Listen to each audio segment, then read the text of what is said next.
We've had China's President Xi meeting Taiwan's former leader. It's a pretty interesting development. Yeah, that's right. I mean, look, this is more weighted on the symbolic side than the actual ushering in of change across the Taiwan Strait. It is an effort by Xi Jinping to reach across the strait and embrace a former Taiwanese leader who kind of shares the vision of, latching on to the common culture and the common identity of the greater Chinese nation. And that is what Ma Ying-jeou has really advocated since he left office in 2016. But keep in mind, the former ruling party, now the opposition, Kuomintang, Ma Ying-jeou was the last president who was elected for that party, and they have lost 3 consecutive presidential elections. Now, he's been a power broker within the KMT, but he failed to get the 2 opposition candidates in the last election in January to join forces that could have potentially beaten the DPP candidate who is now president, or will be president in May,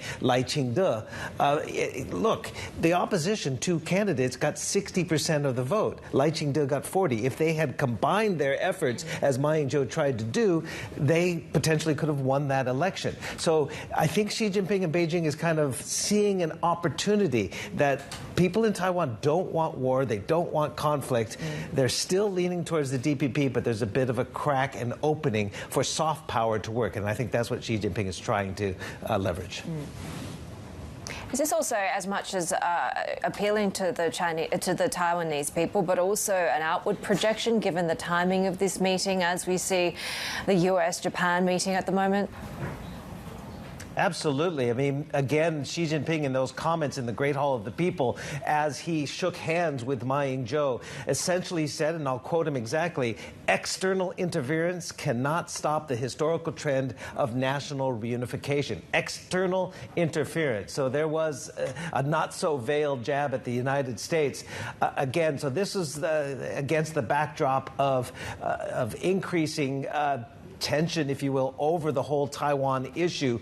And in the past, or in the past year or 2 years since really Nancy Pelosi visited in the summer of a year and a half ago, there's been ramped up efforts by Beijing, either militarily, economically, as well as diplomatically, to further isolate Taiwan because of the rising bifurcation, if you want to call it, between East and West China-U.S. relations over that time frame. So, look, Xi Jinping has been able, since Ma Ying-jeou left office in 2016, he's been able to court 10 nations that previously recognized Taiwan to Beijing, and that is significant. Further isolation of Taiwan diplomatically, and the economic efforts that have been ongoing, and then militarily. So far, since the election of Lai Ching-te in January, there have not been any war games in the Taiwan Strait.